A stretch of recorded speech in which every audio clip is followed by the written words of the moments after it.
বলে এরা ক্ষমতায় গেলে সবাইকে কালো বুরকা পরাই দেবে। বুরকা কালো পরবে নাকি বড় চাদর পরবে না জিলবাব পরবে নাকি অন্য ধর্মের মেয়েরা তারা তাদের মতো ড্রেস পরিধান করবে, রাষ্ট্র তাদের উপর এটা চাপিয়ে দেবে না। তবে রাষ্ট্র ভালোর জন্য উৎসাহিত করবে। তারা উৎসাহিত হয়ে আমরা বিশ্বাস করি গর্বের সাথে সকলেই নিজের ইজ্জত নিজের সম্মানকে আরও উপরে তুলে ধরার জন্য তারা ইনশাল্লাহ গর্বের ইজ্জতের পোশাক পরিধান করবেন ইনশাল্লাহ। কাউকেই চাপিয়ে দেওয়া হবে না। আমাদের হাতে এত টাকা নাই, এত কারলা বুরকা আমরা বানাইতে পারবো না।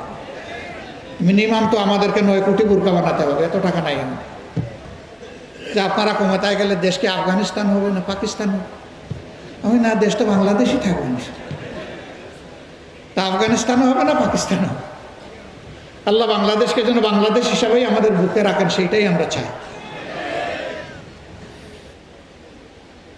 সমাজ বৈষম্যে পরিপূর্ণ হয়ে আছে। যে বৈষম্য 17.5 বছরে তৈরি হয়ে গিয়েছিল, একটা জঞ্জালও এখনো সমাজ থেকে যায়নি। কেন? স্বৈরাচার তো পতন হয়ে গেল, ওরা তো পালিয়ে গেল দেশ থেকে, অথবা গুহায় আশ্রয় নিয়েছে, কিংবা জেলখানায় তাদের এখন ঠিকানা হয়েছে। তাহলে আমরা কেন মুক্ত হতে পারলাম না? এর জবাব 18 কোটি মানুষের চোখের সামনে আছে, আমি বলতে গেলাম না। স্বৈরাচার পালিয়ে যাওয়ার পরে স্বৈরাচারের অপকর্মের উত্তরাধিকার যারা বহন করবেন তারা জাতির বন্ধু হতে পারেন না। আমাদের যে 2000-এর মতো সন্তান সন্ততি জীবন দিয়েছে,